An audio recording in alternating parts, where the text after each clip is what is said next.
국내 주식도 그런 측면에서는 지금 들어오셔도 충분히 내년, 내후년 수익을 낼 수 있는 구간이다라고 이렇게 좀 설명을 드리고 있습니다. 근데 단 종목을 피킹을 잘해야 됩니다. 그러려면 저희를 찾아오셔야 돼요. 꼭 말씀드리겠습니다. 아무거나 사시면 큰일 납니다.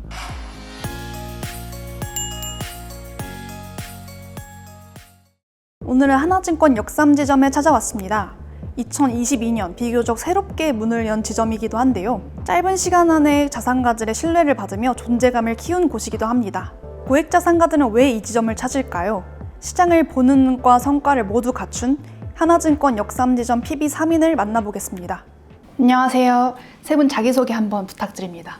네, 저는 하나증권의 역삼지점을 맡고 있는 전래훈 역삼지점장입니다. 해외 주식을 전문으로 하고 있었고요. 작년 2024년 1월에 이제 여기 역삼지점 지점장으로 보임을 받아서 지금 한 1년 반 정도 지점장을 역임하고 있고요. 저희 회사에서 가장 젊고 역동적인 지점을 맡고 있습니다.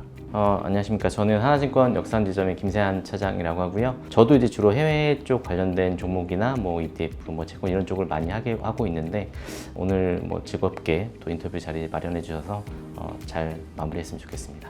안녕하세요. 저는 하나증권 역삼지점에서 근무하고 있는 신찬호 과장이라고 합니다. 저는 사실 올해 1월에 하나증권으로 입사를 해서 합류하게 됐고요. 주로 레버 카운트를 운영을 하고 있고 저희 지점장님하고 해외 주식하고 국내 주식 나눠서 운영을 열심히 하고 있습니다. 역삼지점의 고객층만의 특징이 있다면 소개 한 번만 부탁드립니다. 저희 전체 고객 중에 20대에서 40대 사이가 약 60% 이상을 차지하고 있을 정도로 굉장히 고객군이 젊은 편인 게 첫 번째 특징이고요. 그리고 두 번째 특징은 특히 해외 주식에 좀 특화되어 있는 지점이에요. 저희의 또 강점이 은행하고의 또 협업이 굉장히 잘 됩니다. 고객군들이 굉장히 젊은 고객들이랑 자산가 고객이 명확하게 두 개 군으로 나눠져서 어떻게 보면 고객의 포트폴리오도 잘 짜여져 있는 게 저희 지점의 특징이라고 할 수 있어요. 네. 그렇다면 역삼지점만의 강점은 무엇인가요? 저희 지점을 와보신 분들은 일단 전체적인 이 물리적인 공간이 좀 작다고 느끼시는데 저희가 작지만 강한 지점이거든요. 작년에도 4분기 같은 경우는 전체 KPI 1등을 했었고요. 그리고 작년 연간 기준으로는 전체 2등을 했었어요. 수익적인 부분으로도 저희가 현재 손익 상위로 봤을 때 전체 저희 회사 지점에 항상 탑10 안에 들어가는 손익을 자랑을 하거든요. 그래서 좀 많이 놀라세요. 그래서 저희의 강점은 젊고 글로벌 쪽에 강하고 포트폴리오가 잘 돼 있다.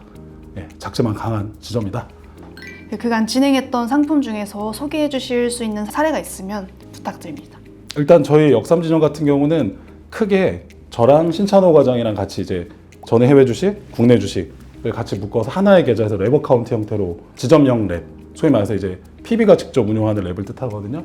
그 랩을 운용을 하고 있는데 그 랩의 성과가 좀 괜찮은 것 같아요. 그래서 신 과장이 1월 달에 합류하고 지금 6개월 정도 됐는데 저희가 유치한 자산이 한 230억이 단기에 지금 늘어나고 있는 상황이라서 그런 부분이 저희가 좀 특별하게 소개를 해드리는 부분이 있고 작년과 올해에도 사모펀드를 가장 많이 판매했고 또 고객 수익률도 좋았던 또 그런 특징을 가지고 있기도 했었고요. 언제부터 PB 쪽에 관심을 가지셨는지 궁금합니다. 처음부터 PB로 커리어를 시작하셨나요? 저는 처음부터 PB를 시작을 해서 쭉 지점에서 PB를 근무를 했고요. 16년도에 이제 전 직장인 유진투자증권에서 시작을 해서요. 지금 PB로 한 9년 차 정도 지금 되고 있습니다. 주식을 하는 게 너무 저는 재밌어요. 재밌고 맨날 공부하면 매일 로또를 긁는 기분으로 제가 공부를 하거든요. 그렇게 주식을 좀 재밌게 공부를 하고 제가 수익을 내서 고객분들한테 수익을 돌려드리는 일이 너무 즐거워서 PB를 하면서 좀 즐겁게 하고 있고요. 저 같은 경우는 그 대학교 투자 동아리를 했었거든요. 첫 시작부터 저는 지점에서 시작을 했었고 중간에 해외 주식 본사 부서를 갔다가 이제 PB를 하고 싶어서 다시 지점으로 돌아온 케이스거든요. 시작도 그렇고 마지막도 그렇고 쭉 PB를 할 생각입니다. 언제 관심 가지셨나요? 저는 뭐 저도 애초에 사실은 증권사에 가고 싶다라 생각을 했을 때부터 PB를 하고 싶었는데 뭐 처음에는 어쨌든 본사 쪽 여러 부서에 좀 있었고요. 돌고 돌아서 이제 여기 PB로 이제 된 지 한 3년 정도 됐거든요. 현재 시장 상황에 대해서는 어떻게 보고 계신가요? 변수는 있지만 현재까지는 강세장의 중간에 있는 단계라서 아직까지는 나쁠 건 없다 크게 그렇게 생각은 하고 있는데 국내는 뭐 다들 느끼고 계시겠지만 일단 현재 대주주 요건 자체가 어떻게 되느냐에 따라서 또 향후에 증시의 모습이 달라질 수 있으니까 사실은 그게 가장 큰 어떤 핵심 이슈일 것 같아서 그걸 보고 더 좋아질지 말지가 나올 것 같은데 해외 주식 특히 미국 증시 같은 경우는 저는 이제 뭐랄까요 약간은 조금 걱정은 하고 있는 상태예요. 현재 이제 관세 결국 관세겠죠. 예, 관세 이슈가 이제 물가에 좀 전이가 되기 시작한 모습이 나오고 있고 그리고 지난주 고용 또 쇼크가 나왔기 때문에 지금부터는 매크로 지표 하나하나에 굉장히 증시가 반응을 많이 할 것 같아요. 빅테크들이 이번에 AI 캐펙스 투자를 많이 했거든요. 그래서 AI 쪽에는 투자가 많고 돈이 여전히 많이 들어가고 있고 벌고 있기 때문에 더 M7 위주로 압축되는 그림이 나올 수 있을 것 같고 나머지 진짜 이제 고성장주들 중에는 실적들이 확인이 되는 기업이면 유지하겠지만 조금 실적이 좀 애매하거나 아니다 싶으면은 좀 약간 강한 차익 실현이 좀 나와서 조금 더 차별화되는 그림이 나올 것 같아요. 그래서 조금 그런 것들을 좀 신경 쓰고 있는 상태라 일단 크게는 나쁘진 않다. 근데 여전히 이제 강세장 중심에는 있지만 언제든지 조심은 해야 되고 그리고 뭐 뻔한 얘기겠지만 결국은 개별 종목 장세로 갈 것 같아요. 실적이 되는 친구들 위주로. 저 같은 경우는 우선 통계적인 데이터를 좀 좋아하거든요. 지금은 이제 PER 기준으로는 저항선 역할을 하고 있는 구간에 있다가 첫 번째고요. 두 번째는 12개월 기준, 1년 기준을 봤을 때 S&P 500 기준으로 5%에서 10% 이상 항상 그 장이 빠졌던 구간이 항상 있거든요. 매년 거의 비슷하게. 근데 올해는 1분기에 매를 좀 일찍 맞았기 때문에 지금 장이 계속 상승을 하고 있는데 이 부분도 중요한 포인트라고 보시면 될 것 같고 세 번째는 월별로 보시면 9월 달에 그 통계적으로 보면 제일 안 좋거든요. 지수가. 이 세 개의 데이터를 압축을 해보면 일단 가장 큰 악재는 지나갔고 다만 9월 달을 조심을 해야겠고 저항선에 부딪혔기 때문에 비중은 좀 줄이되 연말로 갈수록 수익을 더 날 수 있는 종목들을 매수하시면 좋을 것 같습니다. 이에 따른 구체적인 투자 전략을 제안해 주실 수 있나요? 일단은 뭐 미국하고 국내를 좀 나눠서 좀 말씀을 드리고 싶은데 가장 큰 관세라는 게 8월 1일 이후에 대부분의 어떤 협상을 통해서 이슈는 불확실성은 조금 해소가 된 것 같은데 다만 관세가 없어진 게 아니라 새로 생겼기 때문에 그래서 오히려 관세와 상관없는 섹터들 그런 소프트웨어라든지 이런 섹터들에 오히려 수급이 좀 몰릴 수도 있겠다라는 좀 생각이 들고요.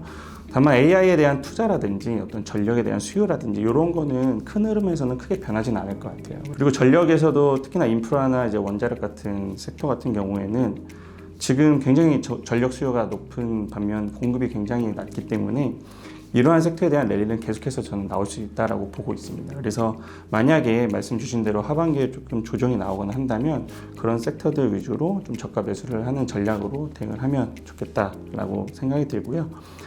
국내 증시 같은 경우에는 이제 정권이 바뀌고 나서 기대감에 조금 못 미치는 뭐 정책들도 있고 기대에 미치는 정책도 있고 약간 지금 혼재된 상황이에요. 그래서 하반기를 좀 지나면서 이러한 정책들이 어느 정도 좀 디테일이 나오고 정해진다고 하면 그 디테일에 따라서 이제 기업들이 움직이고 또 주주가치 제고 활동들을 할 텐데 이러한 활동들이 실질적으로 사실 나오는 구간은 내년 상반기에 주주총회 때 나오거든요. 특히 지주사라든지 뭐 은행이라든지 증권주들 이런 종목들은 하반기에 조금 슬로우하다가 내년 상반기 혹은 좀 빠르면 올 하반기 말 연말 정도 다시 좀 움직이지 않을까 이렇게 생각을 들고 있습니다. 좀 개별 섹터로 보면 조선이라든지 뭐 방산이라든지 원자력 같은 섹터는 크게 흐름이 변하지는 않을 것 같아요. 그다음에 턴어라운드 관점에서 보면 저는 내수주들을 조금 보면 좋지 않을까 싶습니다. 마지막으로는 엔터 섹터인데요. 사실 제가 지금 신규로 진입하기에는 가장 좋은 섹터라고 보고 있는데 최근에 가장 이슈인 K-팝 데몬 헌터스가 글로벌하게 굉장히 좀 흥행을 하고 있거든요. 그리고 애플 TV에서도 이제 K-팝 경연 프로그램이 곧 방영이 되는데 하반기에는 엔터 업종을 조금 집중해서 보시면 좋지 않을까 이렇게 생각이 들고 있습니다. 마지막으로 최근 고액 자산가들에게 인기가 많은 자산은 무엇인가요? 인기가 많은 자산, 예, 수익이 나는 자산이요. 농담 반 진담 반인데 사실 자산가 분들은 정말 트렌드를 빨리 쫓아다니시는 것 같고요. 그리고 또 그런 PB들이 그때그때 적재적소에 잘 제한을 그런 자산을 하는 것 같은데 제가 볼 때는 딱 특정 어디로 몰린다고 보기는 어렵고요. 근데 확실히 지금은 국내 주식인 것 같아요. 국내 증시는 세금이 없잖아요. 양도 차익에 대해서 대주주가 아닐 경우에. 그러다 보니까 어떻게 보면 최고의 재테크 수단일 수 있거든요. 절세 수단일 수도 있고 또 그거에 따라서 파생되는 특정한 어떤 목표 수익률을 정해놓고 그 수익률이 달성이 되면 바로 조기 상환이 되는 형태의 목표 달성형 사모펀드들이 굉장히 최근에 활성화가 많이 됐어요. 두 분은 또 어떻게? 저는 최근 트렌드 중에 하나는 커버드콜 ETF를 말씀을 좀 드리고 싶은데 이건 뭐 실제 그 사례긴 한데 진짜 그 고객분이 오셔가지고 자기 친구분이 지금 집을 팔고 월세로 가서 커버드콜을 해야 되느냐 고민 중이다 이런 얘기까지 하시거든요. 그러니까 사실은 요즘에 ETF 시장이 워낙에 커졌고 또 커버드콜이 요즘에 2세대, 3세대 이렇게 진화를 하면서 여러 다양한 상품들이 많이 나오는데 사실 그 안에서 이제 선택을 잘 하셔야 되거든요. 그러니까 아무것도 모르고 그냥 배당금만 보시고 선뜻 타시면 조금은 이제 원금이 좀 마이너스가 날 수 있기 때문에 그런 부분들의 비교가 분명히 필요하고요.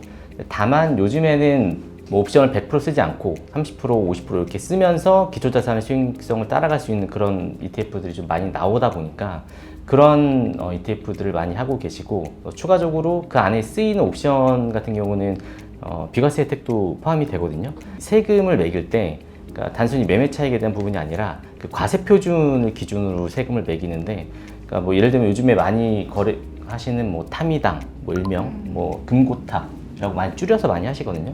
금고탁 같은 경우는 지난달에 제가 이제 실제로 사드린 그 고객분 같은 경우는 과세 표준 기준으로 0이 나왔어요. 그러니까 세금이 없이 15.5% 없이 다 배당을 받으셨거든요. 그러니까 이게 매달 조금씩 다르긴 한데 그러니까 그만큼 커버드콜의 인기가 지금 10% 이상 뭐 금고탁 같은 경우 15%를 목표로 하고 있기 때문에 상당히 인기가 많고 대신 이제 그 안에서 선별이나 이제 선 초이스를 좀 잘 하셔야 이제 향후에 또 계속 안정적으로 자산을 불려가실 수가 있기 때문에 그 부분은 좀 주의를 해주셔야 될 것 같습니다. 앞서 말씀드렸던 것처럼 정책 기대감이 단기간에 다 반영이 되는 게 아니라 뭐 2년, 3년, 뭐 이 정부가 끝나는 5년까지 그리고 일본 같은 경우에는 10년 걸렸거든요. 지수가 올라오는데 국내 주식도 그런 측면에서는 지금 들어오셔도 충분히 내년, 내후년 수익을 낼 수 있는 구간이다라고 이렇게 좀 설명을 드리고 있습니다. 근데 단 종목을 피킹을 잘해야 됩니다. 그러려면 저희를 찾아오셔야 돼요. 꼭 말씀드리겠습니다. 아무거나 사시면 큰일 납니다. 넣어주세요. 근데 중요한 얘기예요. 네. 진짜로. 다 오르는 장세는 지났기 때문에 국내도 해외도 종목 피킹을 제대로 하지 못하면 지수는 올랐는데 왜 내 건 안 오르지라는 얘기가 나오는 게 하반기 장이 될 거예요. 네. 네, 마지막으로 하고 싶으신 말 있으시면 부탁드립니다. 보통은 저희가 이렇게 잘 공개적인 데나 이런 데서 막 저희를 이렇게 막 적극적으로 홍보한다거나 잘 그러지는 않거든요. 저희는 굉장히 스터디를 열심히 하는 PB들이에요. 그게 굉장히 중요한 부분인 게 어떤 PB를 만나냐에 따라서 그 고객분들의 인생이 달라져요. 그러니까 재무 인생이 달라지거든요. 그러니까 언제든지 고민이 있으시면 하나증권 역삼점 찾아주시면 여기 있는 이 훌륭하고 또 열심히 공부하는 이 PB들이 저희가 잘 도와드리고 고민을 해결해 드릴 수 있는 그런 솔루션을 드릴 수 있는 사람들이니까 걱정 마시고 찾아오시면 좋을 것 같습니다.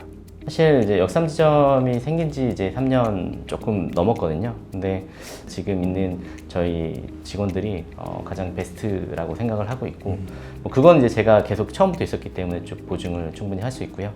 저희가 이제 뭐 병원을 가거나 할 때 뭐 어디가 아프거나 좀 고민이 있을 때 가잖아요. 그러니까 저희 의사는 아니지만 저희한테 오셔가지고 그런 고민 상담도 하시고 또 솔루션도 같이 가져가셨으면 좋겠습니다. 네, 오늘 시간 내주셔서 감사합니다. 네. 고맙습니다.